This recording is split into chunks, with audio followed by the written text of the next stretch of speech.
Probably one of the greatest fears people have when they're first quitting smoking is the concern that they're going to become nervous wrecks after they quit smoking. And they're not just concerned that they're going to become nervous wrecks for a week or two. They're concerned, they are almost absolutely convinced they're going to be more nervous after they quit smoking for the rest of their life because they quit smoking. Now, there's a real good reason why people believe this would happen. It's wrong, but there's a good reason why they believe it will happen.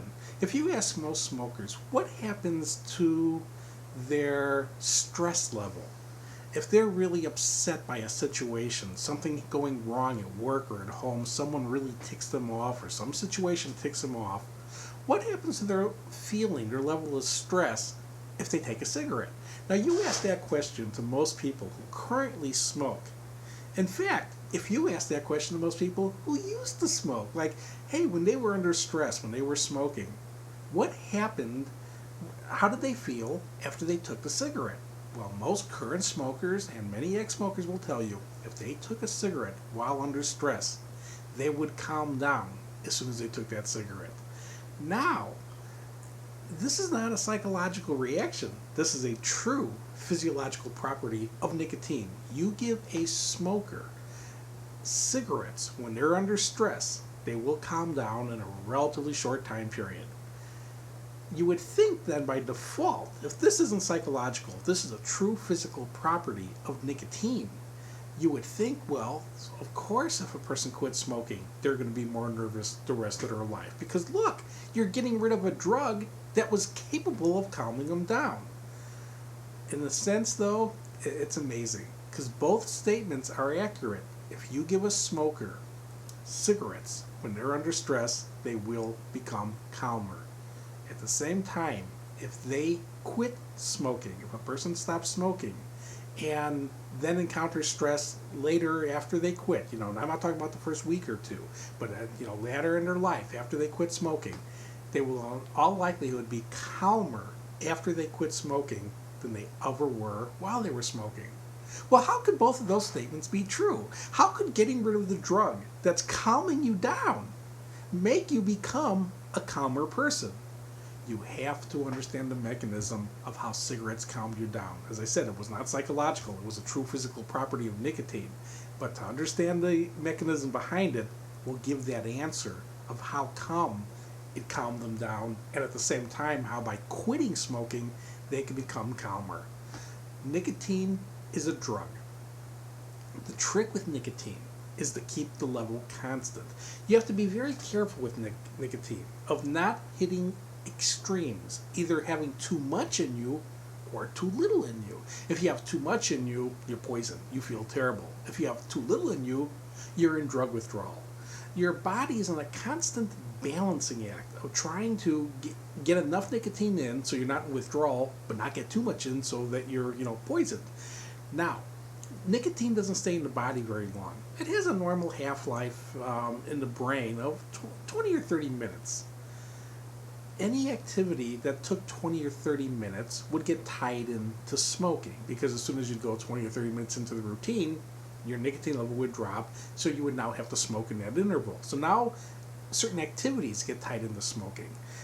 The normal half-life, as I said, is 20 or 30 minutes under normal conditions. Under abnormal conditions, you may hold nicotine in longer, or you may lose it quicker. One thing that causes people to lose nicotine very quickly is stress. Stress has a physiological effect on the urine. It makes urine acidic. This happens to smokers and to non-smokers. Now, non-smokers, if they encounter stress, their urine becomes acidic, but they don't know it. There's no real physical manifestation that you feel when your urine becomes acidic. It's not like if a non-smoker encounters stress, you're going to all of a sudden hear them say, "Oh my God, what a day I'm having. Look what's gone wrong, and now darn, my urine's acidic." You will never hear a non-smoker say that. They will never say it. They will never think it. They don't know it's happening. It's just a physiological effect of stress that has no real bearing on them. Smokers are more complex. The example I use whenever I tell this analogy of how smoking affects smokers under stress and how nicotine affects smokers under stress. I use a flat tire for an example. As soon as a non-smoker sees a flat tire in their car, they're going to get upset. They are. It's like non-smokers don't like flat tires. They are going to be late. They're going to be inconvenienced. They're going to have to call a tow truck. They're going to have to fix a tire themselves. Whatever it is, it's inconvenience to get a flat tire. People don't like them. Non-smokers do not like flat tires, nor do ex-smokers. They don't like flat tires. As soon as a non-smoker or ex-smoker sees a flat tire, their urine's going to become acidic. You are never going to hear a non-smoker or an ex-smoker, if you run into them on the street, looking at their car with a flat tire and just saying out loud, out loud, like, oh, what a day I'm having. I've got a flat, I'm going to be late, and darn, now my urine's acidic. You are never going to hear that from a non-smoker or an ex-smoker. It's something that's happening, but they don't know it's happening. The urine is acidifying, and they don't feel it. Smokers are more complex. See, a smoker goes out to the car, and they see a flat tire. Oh, as soon as the smoker sees a flat tire, well, smokers hate flat tires. They're going to be late. They're going to be inconvenienced. They're going to get dirty. They're going to have to change the flat. They're going to have to call a tow truck. All the same anxieties that a non-smoker has. They're going to have everything happen the same way for a few seconds. The urine will become acidic, just like the non-smoker's urine. But that's where the delineation occurs of who's who. See, when the smoker's urine becomes acidic under that stress, they excrete nicotine. It's coming right out of the bloodstream into urinary bladder. The brain level of nicotine is dropped. This person is now going into a physical withdrawal state. They are churning inside, partially from the flat tire, partially from the withdrawal that is now kicked in because the flat tire made the urine acidic and they lost nicotine, and now they're feeling a drug withdrawal state. Now, they learned from years of practice, if they go in their pocket or purse and pull out a cigarette and take a couple of puffs, well, lo and behold, they're calming down. That calming effect is a false effect. It's not calming them out of stress. It's not fixing the flat tire. It's not making them get anywhere sooner. All it's doing is replenishing the nicotine that the stress, by making the urine acidic, made them lose. So where they're thinking like the cigarettes are calming them down from the stress, the cigarettes are just pulling them out of drug withdrawal that the stress induced. What this all translates down to, that is if they quit smoking, and then they encounter a stressful situation a week or two or a month or a year after they quit smoking, they're not going to get as upset as ex-smokers as they were as a smoker. Because as a smoker, they had a drug withdrawal effect going on. As an ex-smoker, now they have stress going on. Yeah, they're still going to get irritated if they can't fix their problem, but they're not going into withdrawal in response to that problem.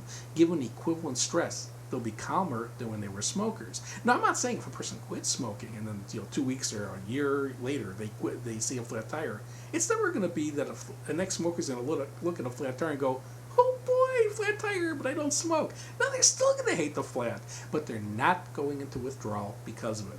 Whenever I tell this explanation to people when they're quitting smoking, they think I'm trying to make up a fancy reason of why they should calm down. That this really can't be true. This is just I'm trying to double talk them. But there's a simple way that I help them see that what I am saying is true for them. How their urine acidity makes them smoke more. Because stress isn't the only thing that causes this effect. Alcohol does it too.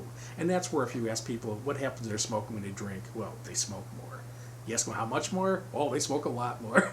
Alcohol is doing what stress is doing. It's acidifying the urine, it's making them lose nicotine, and they know when they are smoking and drinking, and when they are smokers and drinking, they smoke more. Very same reason. It has nothing to do with social aspects of it. They could be the only smoker there.